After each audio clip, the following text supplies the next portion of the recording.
Hello, everyone. Good morning, good day, greetings to you. Welcome to Catalyst Energies. My name is Dee. Thank you for joining me. I am so grateful that you are here. So, welcome back, everyone. If you're new to the channel, welcome and thanks for stopping by. How is everyone doing? This is the Daily Medicine Transmission for the 15th of February, 2022. I'm using this new webcam for the first time and playing with my lighting. It looks like it's a lot clearer than it has been, so I'm excited about that. And I think I'm gonna build out an actual booth, like a recording and broadcast studio. I have a closet space that would be perfect for that. So I'm excited about that. So welcome back, everyone. Good news for Subscribe Star patrons. We've reached the threshold of legitimacy.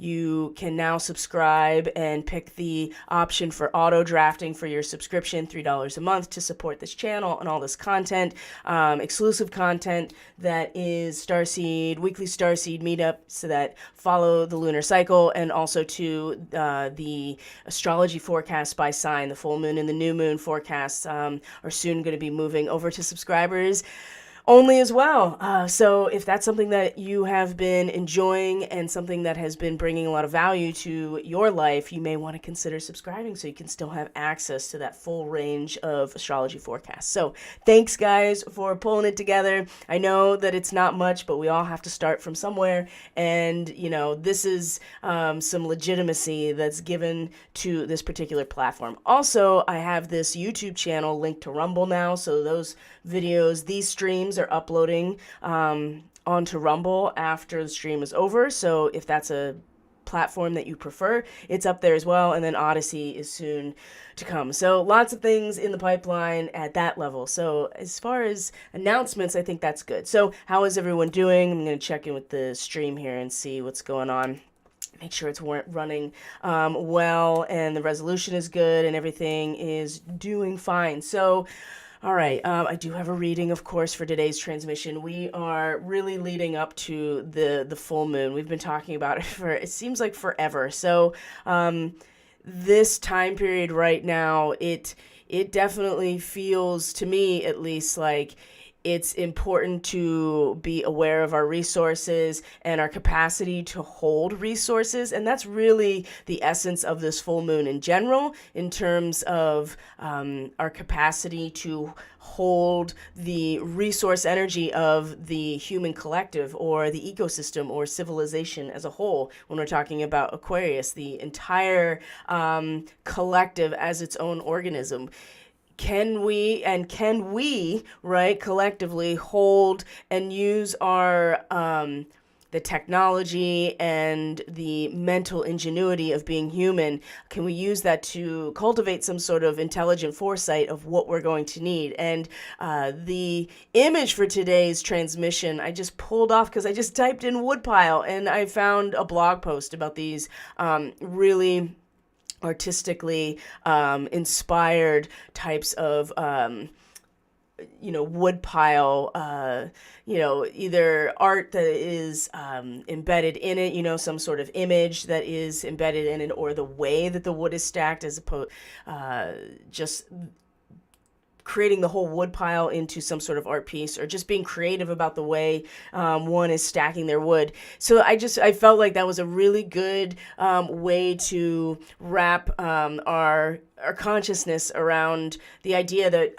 there's a lot of variety, and the quality of what we achieve at a societal level with our human capital has the potential to be diverse and beautiful. And that's kind of the whole point of that particular degree of where this full moon is going to be, where the sun is and leading up to, that there is something very beautiful and sacred about even the most mundane tasks, and incorporating those tasks into a sacred routine or some sort of sacred progress that's in communion with our needs, our natural needs, and what the environment provides for. It's the highest potential of the Aquarian archetype. And the full moon, which is going to be exact tomorrow, like roughly around noon Eastern time, is going to be very potentially overwhelming, right? It's going to be like the birds on the wire, and are all of the potentials of what you can create as an individual, as a sovereign, fully confident, creative individual. This is Leo, right? The heart of the lion. If all of the potential and all of the energy that has built up in order to release that potential is all being realized at this moment of 28 degrees Leo. That is the galactic degree of the Atlantean civilization in galactic astrology. So we're really it's really a revelation type of moment with these full moons. And so when I do the forecast, we're going to really focus on where do we go from there, because that itself is a very challenging and confronting type of experience because of it being such a grand square with all these galactic degrees. But it also it's the quarter moons when they square the sun that we really get a challenge to either the intention we set at the beginning or the culmination point of release at the full moon. And that's going to be a lot of the focus for the astrology forecast videos. But right now it does feel like that we would be well advised to consolidate our resources to a certain degree and really be mindful and very present with how we're going to be feeling leading up to this full moon from today into tomorrow, to gauge truly if this is an exciting, and it's going to be exciting, an exciting awareness of the potentials and the possibilities within all of us, within our own feelings, within our own adaptability, all of the ways that the moon expresses itself within each of us, how we feel. Or if it's going to be overwhelming, and considering everything else surrounding it, Venus and Mars coming together the same day, the grand square, all of the galactic, it's very karmic with the nodes of the moon involved. It's all Pleiadian and Orion based. And so it's a temporal marker. It's a fixed point in time that there is a challenge that we're all going to, and it could come out in a lot of different ways. I think that there's a couple different situations where it could all coalesce at the same time and make it even more challenging, right? We have things coming to a head with the convoy in Canada. We have the Durham report that is making it really obvious what has been happening, and that there is a lot of precedent to pursue criminal charges to very high level public officials, right? The aspect on the medical side of things and what is being discovered in the medical interventions that we have been mandated to take or not, depending on where you are, and also to the there was what's coming out about that, everything surrounding that, and that's directly connected to the convoy, of course, because that is in fact the main focus of that event and that protest essentially. And there are a lot of ways. There are a lot of ways that this full moon that is a grand square with the moon's nodes is going to, and it's very possible it's all going to be, there's 4 angles to that, right? There's 2 oppositions. So there's a lot of elements that are going to be, I think, involved all at the same time, all challenging each other, all challenging us. So consolidation. And there is a distinct, I think, sense in in the heart of humanity on some level that we are ready to put something to an end and begin something else. And as much as it's going to be a rough re-entry, let's just put it that way. Whatever transpires. Oh, that was the other thing. There's this video that I saw, and I'm going to link it here and on Telegram. In the description box, I'll link it. There was just a very short, somebody that does news digs, right? And I've been really kind of enjoying his digs and the questions he's asking. And one of the things he pointed out is that the president of Ukraine definitively said that the 16th would be the day of the invasion from Russia, right? And so there's another piece of it as well. But really, on the day of the full moon, that's very interesting, with Venus and Mars coming together in this conjunction. So there's so much it's so palpable, the anticipation and the buildup, but it's also, I think there's a very warm and kind and generous heart of humanity that's just ready to start something new and to start a new creation. I think, and it's warm, it's kind, it's all the great things about humanity that are really at the center of it. So when we look at the reading, a lot of think will make a lot more sense what I'm getting at, but it's the idea that there is a huge buildup right now, and it's going to like pop in so many different ways. And not everybody's going to be able to handle all of the energy that is built up in their system very quickly. Imagine Kundalini awakening that have never had one or have no basis for what's happening to them all at once, or in like this domino effect. This is what this new full moon time is really, it's bringing this potential forward. So we all want to be ready for what that is, and that's part of being plugged into the collective as a whole, which is the whole point of an Aquarian new moon cycle, is to grow and develop each of us, and alchemize and transmute our own self through the connection to the ecosystem of humanity, from the connection to all of us and what we can do, the potential of what we can do with our full social capital, and an idealized version of that. That's a big part of Aquarius. So Mercury is now in Aquarius.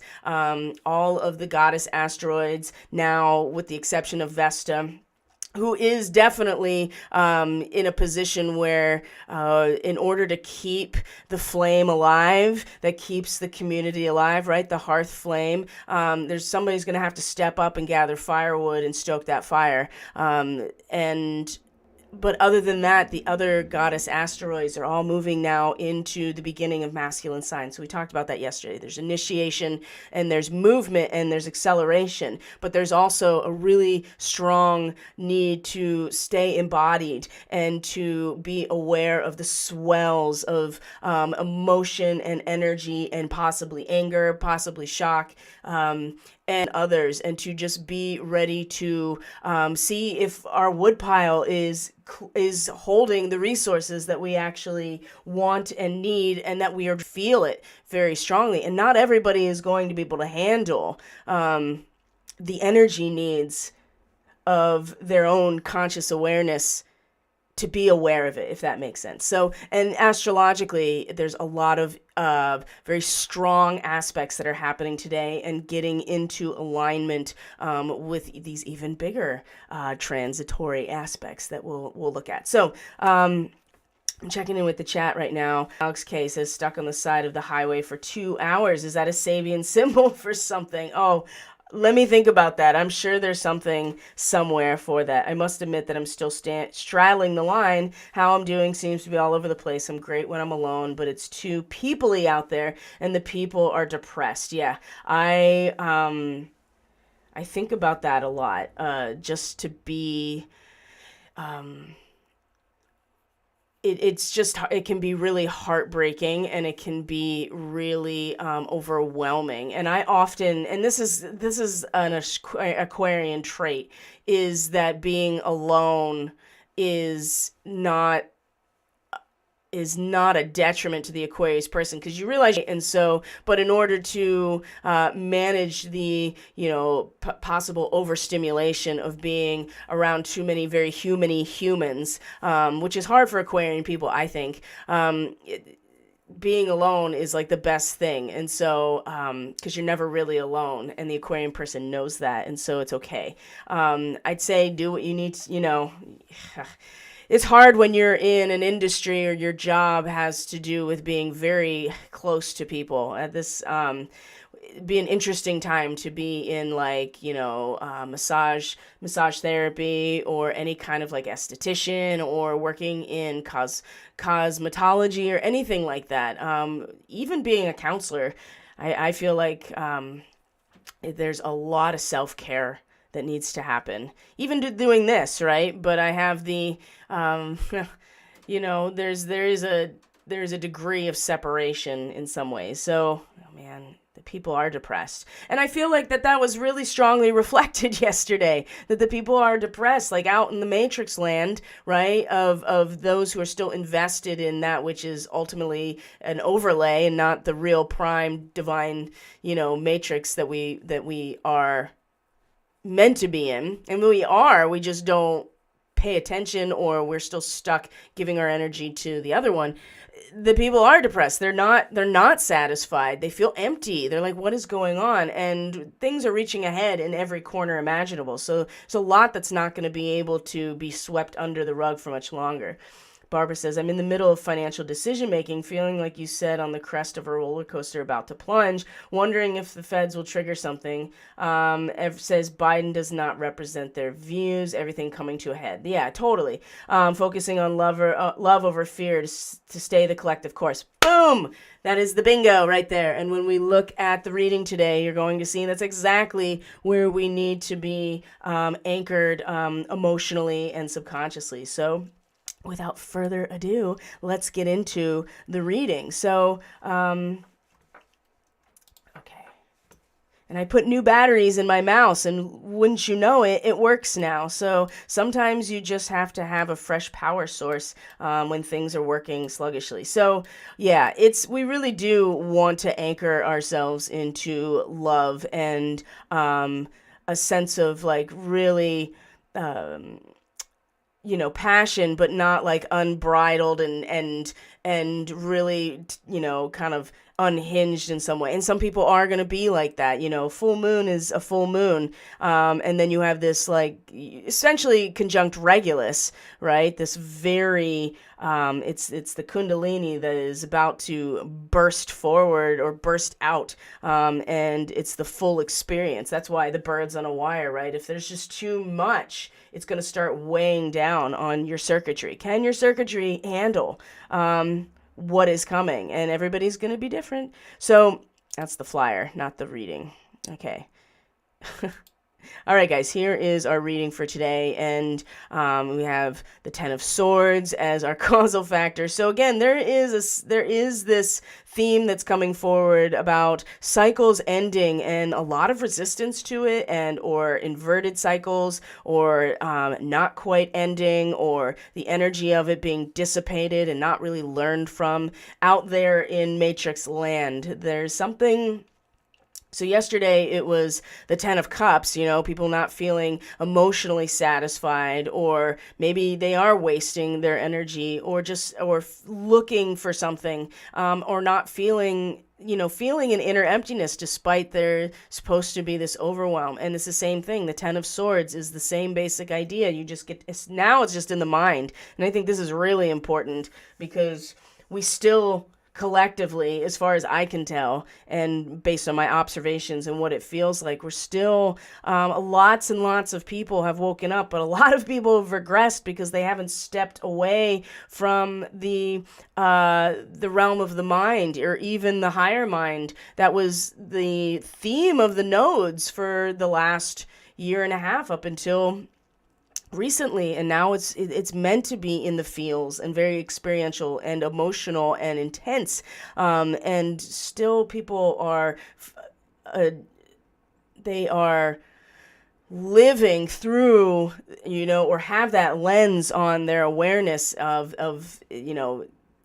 data and logic and information. And it's not that those things aren't important. In fact, the Orion nature is potentially such a big part of why this full moon is going to be so much conflict and so much challenge, and possibly like beyond frustration. But this Ten of Swords here, let's just look at it. It's called ruin. It's Sun in Gemini, right? It's the idea that if there's endless analyzing, it really does end with a loss of hope. And if we don't allow this mental cycle to find some sort of resolution, even though, the idea here is to break out of the binary aspect, we can at least see the cycle coming to an end. So when this card is upright, it's really, yes, there's ruin, but there's so much potential transformation with this card, because it's talking about how the development of the human intellect has reached its last step, not forever, but in some sort of course of, a mental journey. But when it's reversed, again, these inversions, or it's not fully expressed, or there's something off about it, endless fighting ends with destruction, right? Endless analysis ends with a loss of hope, right? When we don't find a place to root ourselves and find some emotional security. If it's all just Gemini over and over and over in the realm of the mind, that's where it ends. So also when it's reversed, it's all of the negative aspects of that experience without it learning anything. So you're feeling ruin and loss and destruction and separation, right? Pain, catastrophe. I would argue that that's been the case for the last 2 years for many people experiencing this, and it's just coming to a head now. So this is our causal factor coming into the moment, is the ruin of the inevitable journey of a course of mental, of the mind, right? And I think a lot of people are feeling the ruin in so many different ways, and trying to, either trying to use their mind to continue to make sense of it, analyzing it, or just fighting as well. It only is going to lead to one place. So there's a lot of resistance to actually transforming as a result of this out there in Matrix land, in terms of what people are thinking. And we talked about this yesterday, right? The veneer is getting thin, right? The veils are dropping, and people are seeing things and going, what is that, right? And so this is not surprising that this is our causal factor. But here we are in a totally different vibe right here in the heart of the matter, which is this really very warm and generous energy of again, a cycle coming to a close, but an acceptance and an acknowledgement, an embracing of the process in order to it's the bones, right? It's the bones. It's the building blocks of life and creativity. And it's stripped down to those things of bare trees and bone, as she has the antlers on her head, and just the skin of the animal, right? And she's got her shield with the yin yang. So there is this cycle element that is part of it. And she's got her staff.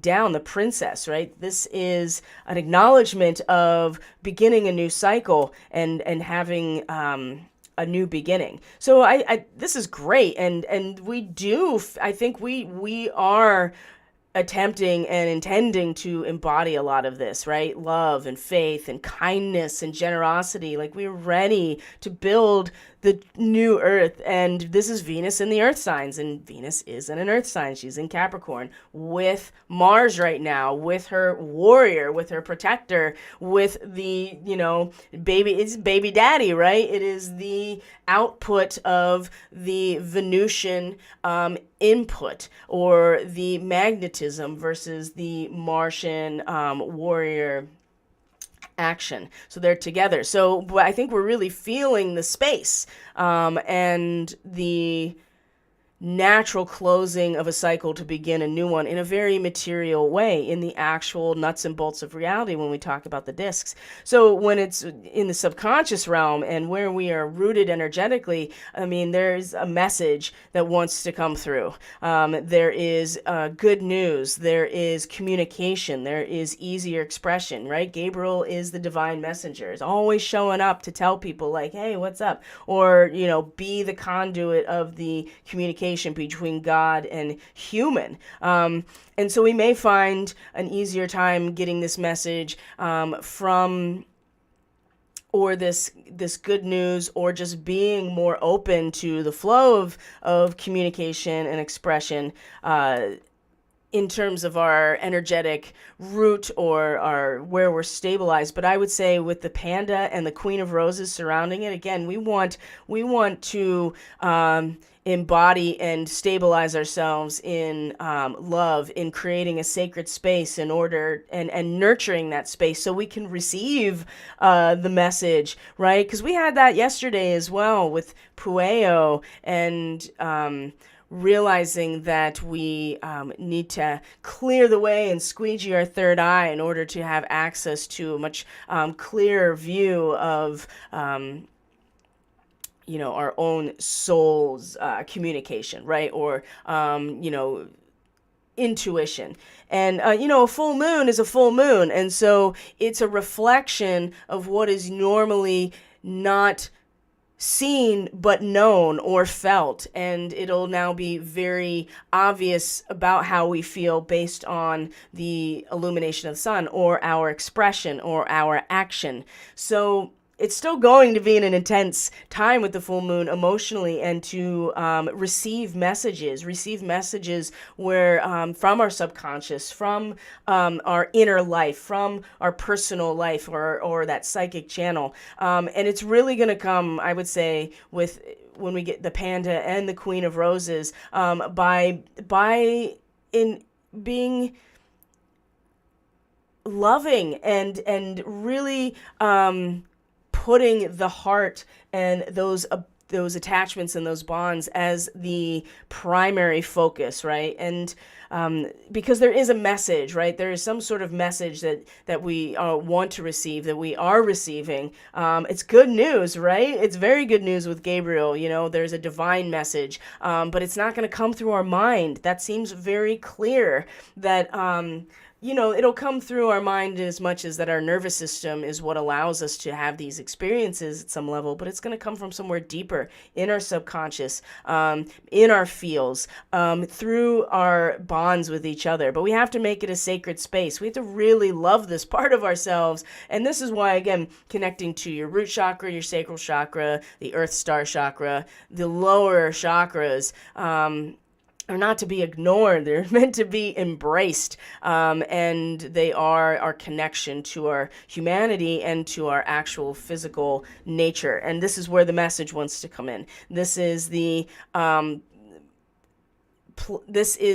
area that we can have access to divine communication, but only if we make this our subconscious and our feeling state, and those bonds, they have to be priority. And we have to create a sacred space if we want to get that divine message, right? And this is why having those practices and having them be consistent is really, really important. So, and a lot of you guys are great at, we all have our things, either a meditation practice and prayer and journaling and free associative writing and different kinds of movement arts. I mean, there's so many ways, physical arts, creating music, writing, visual arts, graphic design, singing, dancing, whatever it is. These are all ways that, and again, to express ourselves creatively, which is pretty much the full expression of Leo, is to fully be ourselves. And that may be any number of ways of expressing, and it's all unique to us. So, and then we have the heart here, like I said, the princess. We're really we're very invested in wanting to create and start a new thing, and start the cycle over. And we had the ruin, right? It's not coming from the mind. Certainly not. Oops. Sorry, guys. Here we go. Now, the Six of Keys, again, the keys are the earth element. This is very reminiscent of the galactic center, this particular imagery. But the idea is that the moon is waxing at this point in this card. Number 6 is the about harmony and investment and the ability to bridge the spiritual and the material into something. And the idea is that the moon is getting full. And with it reversed like this, especially in this position, you got the Roadrunner here. It's just like, irony is not dead. You better have a sense of humor. This kind of idea that I think we are focused and aware of the fact that this is not actually a time of an incredible growth or creation, but even though we want it to be, but it's about consolidation, right? That the moon is actually, the tides are ebbing, the phase of decrease, right? The moon is waning when this card is reversed. And this is exactly what will happen after tomorrow, right? The moon will be full, and that means it begins its waning phase. So resources may feel tight for a while. Your energy, again, conserving your energy rather than spending it on futile actions. And I think that it's the, I do believe that it's the Knight of Discs here being reversed, right? The Mars are the night, the fire of the earth. That's reversed. This is going to be our rough re-entry, and it's going to have a lot to do with the full moon moving into the moon in Virgo. So this individual is putting that warrior output energy as the knight into cultivation and into pragmatism and industriousness and consistency, right? There's solar energy. And in the Thoth Tarot, this card represents the space of Leo to Virgo, and you can see that he has a shield that is emitting these waves of sunlight out from the shield, right? Maybe there's a mirror on the other side of that. That would be interesting.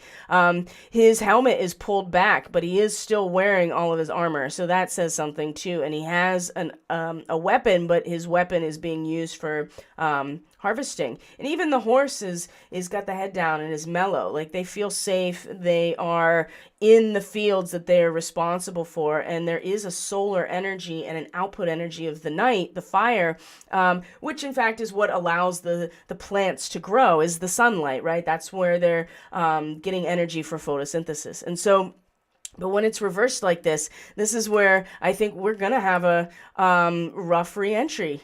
I think we are. And the success of the Knight of Discs results from pragmatism rather than intellect, okay? So when it's reversed, these things are out of balance in some way, or there's resistance to it, or it's just, not quite what we want to put our energy towards necessarily. So there can be a difficulty understanding others, right? Because there's not a lot of compassion. This is fire and earth, so there's not a lot of compassion either, as much as there's not a lot of intellect. You can be self-centered and sullen and stubborn and intolerant, right? You could see how just the horizontal axis of this reading is really could stand on its own, right? That you having a hard time letting go of this mental course of action here of Gemini, and you endless analysis, endless fighting, not really embracing the ruin of, your mental exploration, but still staying like almost stubborn. And then the stubbornness becomes something that is brought into form, or something that is being tended to when this Knight of Discs is reversed, right? Intolerant, stubborn, clumsy, jealous of anyone seeming higher than himself, and some really strong and very primal emotions that are worth investigating if you feel them. Stagnant and unwilling to change, right? So it's going to be very, even with the best intentions at the heart of here, which is like, I'm ready to, really be this individual that's ready to start this new process, with this causal factor here of the Ten of Swords, like reaching this endlessly hopeless kind of mental space. And it's not gonna be a very easy flow into, okay, let's just take our energy and start putting it towards growing things that actually have value and worth. It's going to, because the full moon, I feel like, is going to be such an overwhelm.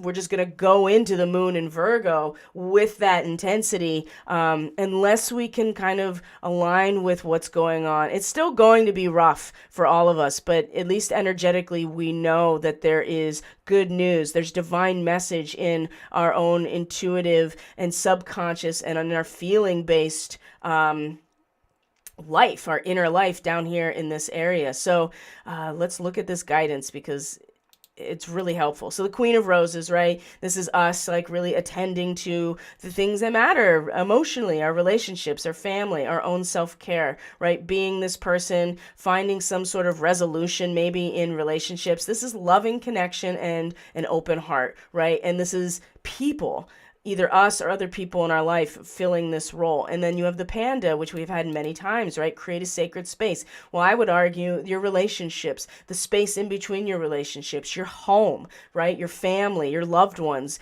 that is a sacred space. And create a sacred space, maybe in order to love and be considerate towards those that maybe you've had issues with, or you really are struggling to feel a sense of love and compassion for. That is some of the most difficult and challenging spiritual work anybody's going to do, right? This is exactly what Christ taught, and I would even argue, Buddhism as well. In its early form, it was much more like the teaching of Jesus, I think, than what Buddhism turned into, because then it becomes much more of a, I don't know, trying to separate yourself from being a human in some ways. I'm not saying that's what Buddhists do. And cultivating compassion is still a very much big part of Buddhism. But anyway, I digress. So the sacred space is the relationships, the bond in the relationships, the bond with yourself, and creating your feelings and the place that you identify as belonging to emotionally as a sacred space. And again, this allows in, I think, this divine message, and allows the flow of, spiritual communication a lot stronger. Now, the Roadrunner is interesting because it's saying keep your sense of humor and don't take things so seriously, right? I have this framed, I don't know, some sort of, I can't remember the name of it. It's it's not quilted. If I remember the name of it, it's just a piece of art, and it says, somebody that made it for me, it says, irony is not dead. And that's what it feels like. Maintain your sense of humor, right? You may be very aware of this contraction phase, or the fact that it's going to start waning, and to consolidate your resources and conserve your energy, and not spend it on futile action, but to realize that it's just a cycle and it's going to come back around in order to expand again. But what I also would say about that is that humor is a deconditioning tool. So there are openings of psychic channels that you can facilitate that happening. And I would say it's really important, actually, because when the Oracle of Delphi is reversed, it's a pretty good indication that you got to light your torch and stop sidelining that psychic work that's allowing you to be a clear channel and to have the means to interpret it appropriately or effectively. And so part of that is to keep a sense of humor, to realize that humor is a deconditioning tool, and not take things so seriously. It's going to be very easy to take this seriously when we are so innocently and don't ready to start something new. But remember, this Ten of Swords, as the causal factor, is still part of this whole equation. And so again, this is where the Roadrunner, I think, is going to come in, this is Uranus. This is Uranus, which is in a square to a Leo moon today. So we'll get into that, right? And the relationship between the moon and Uranus is very much this, we're really going to want to, just kind of sit back and chill, right? And not take things so seriously, and laugh at ourselves and laugh at the absurdity of everything that is happening, and find the way to decondition maybe some programming that's still residual from the weekend leading up to the Super Bowl and even yesterday. But this is a pretty clear signal when it's reversed that we need to work on lighting the torch, and specifically making sure, again, squeezing the third eye. And one way to calcify that pineal gland is to start worrying when things are contracting, or you feel like that you're not expansive, right? Just go with it. And again, part of it is maintaining a sense of humor and not allowing your conscious awareness to be taken over by anybody else's fear porn, right? Not to say there aren't very real things that we are all dealing with, but at the same time, you got to find that space. But I do feel that it's going to be a rough re-entry after this full moon, and we want to be like this Queen of Roses. We really want to create our connection to each other and the planet, and our own feels. We want it to be a loving connection and an open heart. And this is where we get divine messages, right? So let's we can move on to the astrology. Yay. So I've been leaning my meditations into nothingness, just emptying myself and just being. As before, I was searching for answers in meditation. Now I'm drawn to the place of nothingness. Only in the emptiness can love provide all. I love that, and I am 100% with you. Right? Like I've just gotten so like I just want I that's all I want to do. I just want to empty myself. Like I just my main, if there is even a goal, because the end goal is usually the reading for the most part. But I have a whole process that gets me to a place where I can do that reading, and leading up to that, it's I just want to shut it all down. Like I just want to be completely present in my full connection to everything, and that seems to be where I'm drawn to as well. Like there's something so just so awesome. Like I don't even need any answers any at this point. I just want to be in communion with what is, and feel the sacredness of that experience. And being out in nature, and being in this space when I'm channeling the charts for people, or giving these readings, or just communicating with people like this is also part of it. But yeah, just sitting and focusing on my breathing and just letting it all drop away it's like such a relief. It's such a relief. And so, I mean, it doesn't seem like it's necessary until that to practice every day, until you find yourself in a position where it may save your life, or, keep you from overwhelming yourself, by being able to tap into that space at will, by re-engaging the muscle memory and the neural pathways of your meditation. I had to do that when I was sick. I was at a point of such discomfort and so much pain, and really just like I felt like I was gonna burst, and all of a sudden I flipped a switch, and I just started focusing on my breathing and meditating, and it all just started to drop away. Right? It's not like it took it away, but I was able to actually calm myself and my nervous system and take everything down, so that pain response wasn't nearly as intense. And so no need for answers, just a time to just be. And that's where you're going to find your answers. There's your irony, right? Is that when you are just giving yourself that space to just be without any expectation, boy, you get answers. You get all kinds of weird ass answers. You have all kinds of weird ass experiences. And that's where it's at, I love that. So let's look at the chart, because this is a lot for me personally, which is why I'm mostly doing astrology these days, is that it's in the reading of the chart and other people's charts that it all, I'm able to empty and refill and be inspired and inspire other people too. I love that. So here's our chart for today. This is the 15th. As we see, the moon is in Leo. So we talked about it yesterday, but we can go back to talk about this space that was last night. I definitely felt it, because I woke up at 3 a.m. for a reason I don't understand, and was just up. So the moon in Leo had a trine to Chiron, and there was a quincunx to Jupiter right after, and then the square to Uranus. So this is all happening late last night, early this morning, overnight. If we can, so one of our, I think, saving graces with this moon in Leo is it's starting to build this momentum and this very palpable energy within each of our own feelings, and our intuition as well.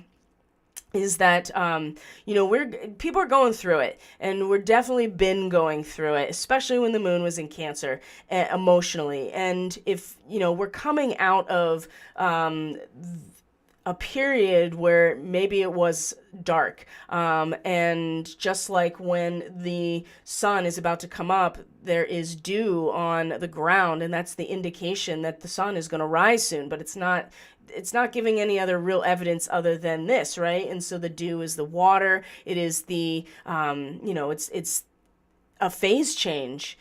And just like where Chiron is, it's looking at things in a more abstract and wider perspective rather than being so invested, strangely enough, being invested in the emotional, arousing experience in that moment, right? As I'm talking about how important it is to be present. But this is kind of it too, is like you're present with it, you feel how you are triggered or brought into certain types of intense or uncomfortable feelings. And then there's this moment where I think that we've started to feel like, oh, okay, I see what that was for. Or, oh, we're coming out of that. I'm coming out of that period now. And so I can see it in a larger perspective. This is very healing, right? And so you may have found dream time to have given you something along these lines. But right after it, like we talked about yesterday, is this quincunx with Jupiter. And Jupiter is having us walk the narrow path, right? The eye of the needle, which is really confusing when Jupiter is expanding infinitely in a boundaryless spiritual cosmic space, right? It's even more important to realize with this perspective how you are, in some ways, Jupiter may expand that space for us if we are in line with the values that would, with those particular values. We may find that Jupiter expands it so much that, we may have a hard time narrowing our focus as well, right? And so, what I think is really interesting about this quincunx, where are you at here? Yes, what's interesting about this particular quincunx, again, that was overnight, it's like, the thing that doesn't seem to fit here is that as the consciousness is starting to expand and as the energy of the creative vessel starting to release and move through and shine in Leo, right? The heart is pumping, the heart of our courage and our confidence is pumping, and we're starting to tap into our passion, and we need something that is going to hold us like a big tree as we are swinging around on this tire swing of our own feelings. And Jupiter is like, I'm not Saturn. I'm not the big oak tree. I am the idea of the big oak tree, right? I am the process that allows the tree to grow, right? That's what Jupiter in Sagittarius. It's the alchemical transmutation of wisdom and understanding. So how do we anchor ourselves to something that seems very unanchorable, especially in Pisces, right? This is a moment where I think we've had to adjust ourselves, just like the quincunx suggests that we would. And then from there which is probably very important considering the fact that right from there, you see that the moon comes into a square with Uranus in Taurus. Okay, so if I can get it to move forward so you can see it. Okay, so this is a fixed square, right? Very much like the full moon is going to be a grand fixed square. This is a fixed square with Leo and Taurus, right? And so this is where we're just like, I just want to have fun, right? I just want to get together with people and just have a fancy party or whatever, right? There's this sense of like relaxation, but there is like a sophisticated spin to it because it's all these creative people coming together and just being their creative selves, and they're not trying to do anything. They're just coming together to be themselves, which is a pleasant type of experience, and is a good way for people to actually just be themselves. So the thing is that Uranus is continuing to glitch actual material reality of what we want. And so while we may feel like we want to kind of consolidate or find ourselves amongst our peers or something to that effect, right? We're feeling the need for that. It is the inconsistency of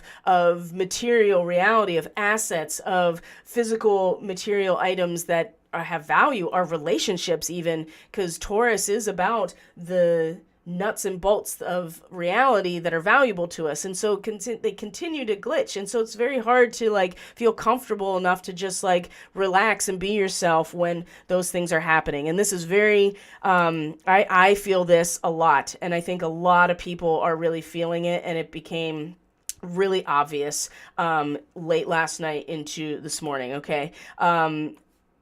And I think this is a big part of like why it's so why it's so crazy right now too. So as the day goes on today, the 15th, the moon is going to quincunx both Venus and Mars. So all these quincunx, the Capricorn quincunx, and it's in the same whole, they're still in the same whole degree, right? And so again, another adjustment moment where this is a release point for Venus and Mars coming together, right? They are about to shed the shackles of their self-imposed prison. They're about to be released from the social order's attempt to control what they do, right? And so there is a psychological release that comes from a material release. And those two coming together are like, a positive and negative magnet, coming together and releasing an energy. And releasing oppression in some way. So what's interesting here is that we are not really trying to, the adjustment here is that Capricorn is about the social political structure itself, right? The material matrix itself, the economy, the healthcare system, the government, right? The garden, however you want to look at it, all of those institutions that make up the fortress of our own protection as a culture, and down to natural law itself. And so while there is this release, they're coming together, they're releasing this energy, they are releasing themselves from this bond, or these chains in some ways of an oppressive socio-political order that's trying to control behavior. There's this part of us that's like, I just want to play my part, right? By being myself. And there's nothing wrong with that. And again, it's like trying to shove a square peg into a round hole, because the energy is really strong with what is it about the society as a whole that we are all releasing from, whereas we maybe individually, depending on where this is in your chart too, I just want to give my voice to a beautiful, harmonious, resonant experience or performance, right? I mean, Leo is still about very much us as individuals performing who we are at our most creative, expansive self. But it's just a matter, the adjustment I think is going to be, it's not that hard. I feel like it's just going to be a matter of, kind of, again, it's like transfiguring yourself, kind of adjusting. What is your voice? How do you feel about how to express yourself? And how is it that you can make it fit into something that is much more focused on the entire socio-political order? Because otherwise you're going to feel, I would say, you're going to feel very disempowered. And this is a theme that keeps coming up just generally. And we don't want to feed it any more than it's already going to be expressed. Does that make sense? Ooh, that seems like a really good use of this quincunx to figure out for the star seeds, like what what part are they singing, right? Where are we making the most out of our own authentic voice in this moment through our feelings, right? And through our, maybe it's more subconscious or more in the feels or more from the, how we receive divine message, right? So when the moon then it's going to come into an opposition with Saturn, and we're going to move over to this other chart here in a second. just to see the overall picture, because Black Moon Lilith is still in a trine and is going to be an exact trine again because it's stationing tomorrow on the full moon. So there's also a primal urge thing that is about to turn on in everybody. So in the meantime, this opposition, this Leo opposition with a Saturn in Aquarius is going to be like, there's going to be a real thrill of discovery here. It's like going into your lab and performing you remember it used to be this way at the World's Fair, and scientists would be much more like going out and doing demos and, at trade shows and expos and the World's Fair and showing what they can do and what they've done. And this very much is this, like, we going and being motivated by the thrill of discovery, but also in a way that's showing somebody, teaching somebody, doing a demonstration or a demo for somebody in our lab. It's like, here, look, let's see what this does, right? Well, we may feel that way, right? The thrill of the discovery, but Saturn is in this, this is a very, this can be very depressing, and it also can be very, I would say, frustrating for this opposition, because Saturn is putting its foot down, being like, you individually may feel very, it's like cresting that roller coaster too. Like we may feel the thrill of that experience, but there's also the fact that everybody has to go through it, and everybody is about to showcase who they are in that moment. And that can be very sobering. Okay, that can be very, very sobering. So that's something to consider today too, as the day moves on. We all move through our day, and the moon opposite Saturn, right? It can also be very stabilizing to the emotions, right? That you don't want to get like, so wrapped up in what you're going to discover that you forget how it affects other people. And Saturn is going to be that kind of like, just so you know, like there's no getting around this unmasking, but, maybe dial it back a little bit if you're getting super excited about what is happening, because, this is a very heavy and dense type of energy with Saturn too. So it could stabilize the emotions, maybe sober them a little bit. Maybe also you could see that could be a battle with what is versus how we feel, right? Because this is very transitory. This is not. This is not. So it also kind of like anchors us while the emotions are like, whoa. So that's something to consider as well. And then what's going to happen? So we're going to move over to here. I believe you can see it. Yes. So you can see all these interesting lines. So what's happening now by the end of today is that the sun is going to square the nodal axis of the moon. You can see it right here. So it's creating a T-square. I wish Astro.com or this particular site, it's not Astro.com, it's something else. I like it because it allows me to put Lilith in, true Lilith in a way, but it never gives the opposition line, the transit line for the nodes, probably because it's always opposed no matter what. So anyway, there's a T-square with the sun moving into position in the square of the nodes. This is going to be completed when the moon gets to 28 degrees Leo and we have that grand square or grand cross. So in the meantime, today it's starting to build with the square. So we won't have fully emotionally rendered our response to this, but it's going to start building, and we will probably feel it on some level. And that's by the end of today, the square here with late Aquarius, right? Which is again about the tree and the wood. And we have a choice on the character of our achievement, don't we? We want to make sure our circuitry can hold the intense amount of energy that is being built within each of us right now. And that is even more potent because of the karmic soul-based nature of the nodes being involved, but also too the Atlantis story being part of it and feeling into that, right? There was 2 ways to go there, right? I mean, there were multiple ways that it could have been enacted, but the idea is that the disaster was not able or couldn't be averted with the technological aspects that we had achieved at that point, right? And that's a big part of Aquarius.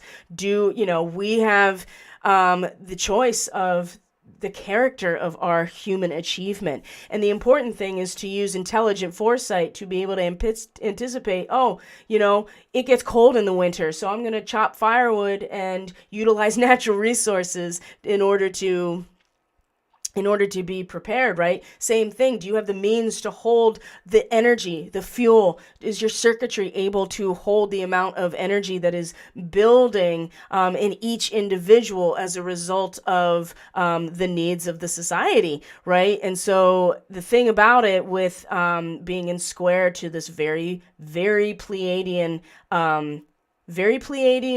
nodal axis, and it's the same position, the same whole degree as the lunar eclipse in November, right? The sun was in Scorpio, the moon was eclipsed in Taurus. It's right where the nodes are. So we're getting other relationships coming back around from the beginning of the eclipse season, which was that full moon in November, and also to being very Pleiadian in nature and about being in communion with the natural cycle, right? And to have faith in it, to value it, to anticipate it, and to be able to let go of the end of a cycle in order to step into and embrace a new one.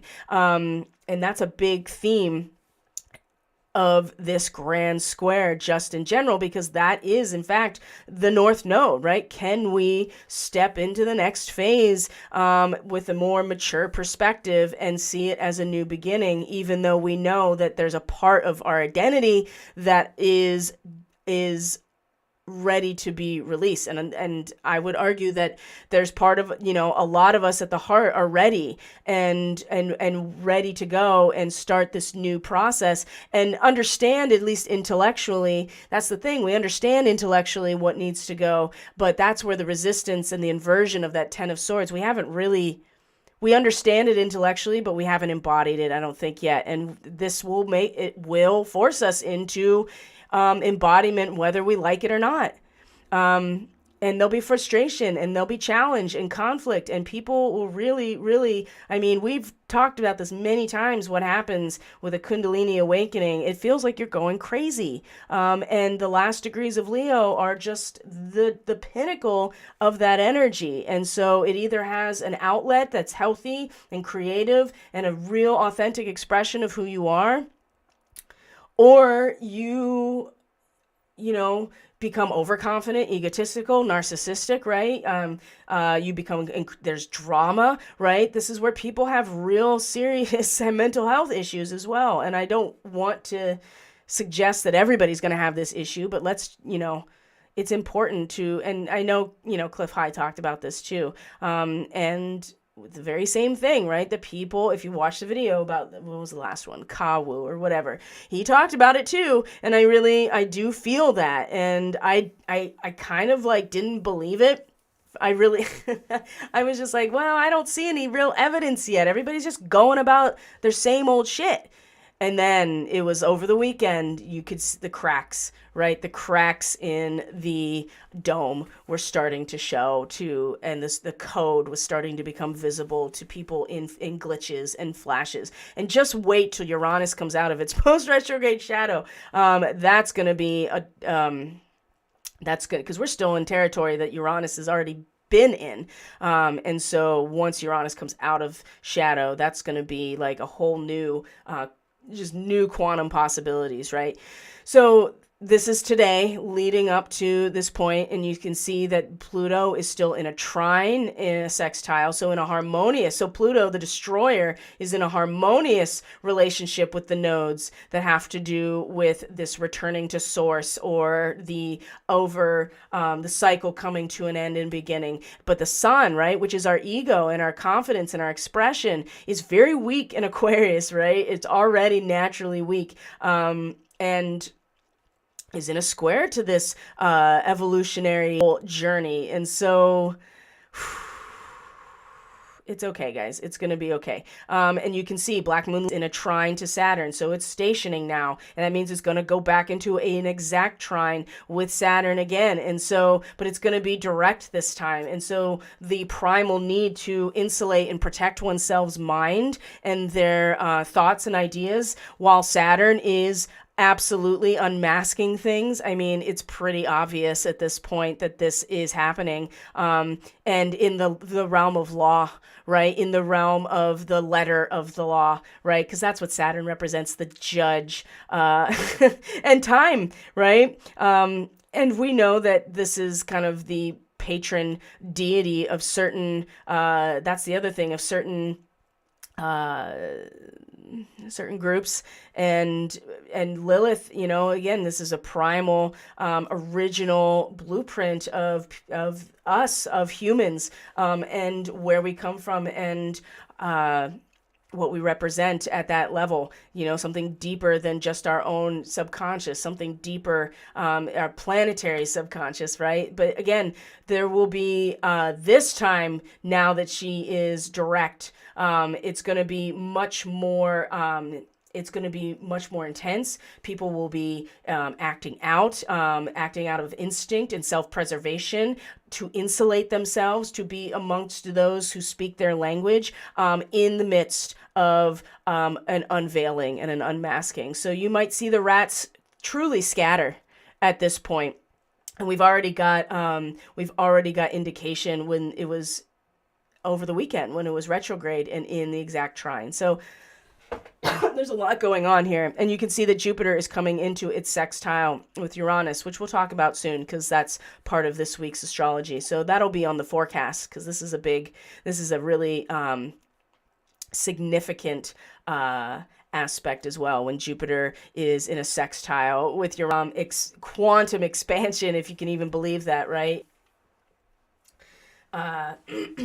And being able to really organize one's spiritual vision and energy in order to really make the most of this unsteady I'm so sorry. I'm almost done, guys. Oh my gosh.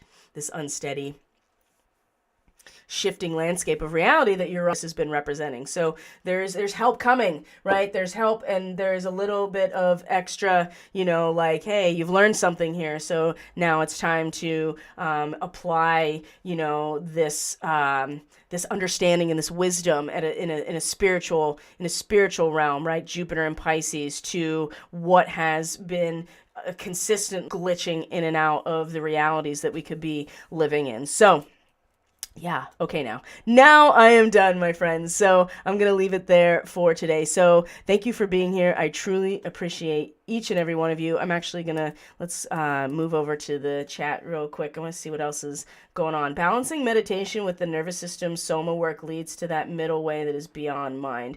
When you say soma work, are you talking about any kind of like body or embodiment, like body work and stuff? Because in some way, right? I think that's a great combination. That's what yoga and, pranayama put together is why it's so powerful. I'm ready for change. I'm tired of the prolonged torture. Are we there yet? I have to laugh, better than crying, right? Exactly, right? Are we there yet? I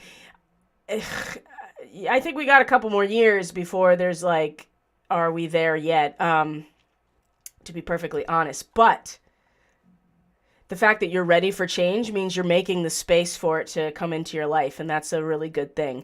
And when you create that sacred space for real change, then you're allowing in the divine messaging that is going to allow that. So just hold tight, right? Like hold tight. It's all about the right timing. It's all about the right timing. And it's gonna feel like it's just, I can't take anymore with the full moon. And so be aware that that in itself is a reflection, right? It's just showing you something that is part of your experience, but you don't have to fully identify with it. So, and the character of our achievements matters. It matters more. Oh my gosh, talk about Star Trek, it being such an interesting it's just so interesting. There's so many things. But one of the things I've been watching the Discovery, which is, wow. And I'm almost at the end of the first season. And there's just this, I can't get into the whole lead up to this if you haven't seen it, and if you have, then you know what I'm talking about. But there's this point where they have to they are at the risk of, the Federation is at risk of being wiped out completely by the Klingons, and so they're resorting to tactics that normally wouldn't align with the principles of Starfleet. And, the main character is trying to stop, her superior officer from executing orders that is going to be, wiping out lots and lots of innocent people in order to end the war, because it's going to be like kill or be killed with the Klingons, right? And the Admiral says, we don't have the luxury of principles. And the main character is like, that's all we have are our principles. Think about that. The quality and the character of our achievement matters. What's going to last, right? And not even so much what's going to last, but what do you want to be embedded in the fabric of our society? It matters. And this is going to be tested. I really feel like it is. And so, but I think we're doing better than it seems, right? And there's real, and maybe all of it's part of the show, right? But personally, I'm just over being an audience member of this. So, things may not be transpiring or unfolding in exactly the way that we as an ego consciousness want to, but we also know, again, not to take things too seriously, to, find a way to laugh at the absurdity of it, and to know that in itself is going to squeegee our third eye. Laughter yoga is a thing. So whatever it is you need to do to get into that space, I think is going to really help, because part of what we're going through right now is going to be a little bit of a contraction period, and I think we see that. And that's why there's so much, like, is it done yet? Are we over? I'm ready to start sculpting my reality here. And we will, and we are. And that's how we do it. Oh, you're watching Discovery too? Oh my God. That's so great. It's really, really good. There's so many cool things in that Star Trek show that I really have been enjoying quite a bit. That makes me happy that you are watching it. So, the course today, I'm not sure what that's all about. So, we're going to leave it there for today, my friends. Thank you for being here. I truly appreciate each and every one of you. We have reached our threshold for subscribe stars. So, if you're interested in subscribing and you don't want to have to keep thinking about it, you can subscribe now and we'll auto draft. It's $3 a month. It really does support the wheels continuing to turn and growing this community. I will keep you in the loop on Telegram.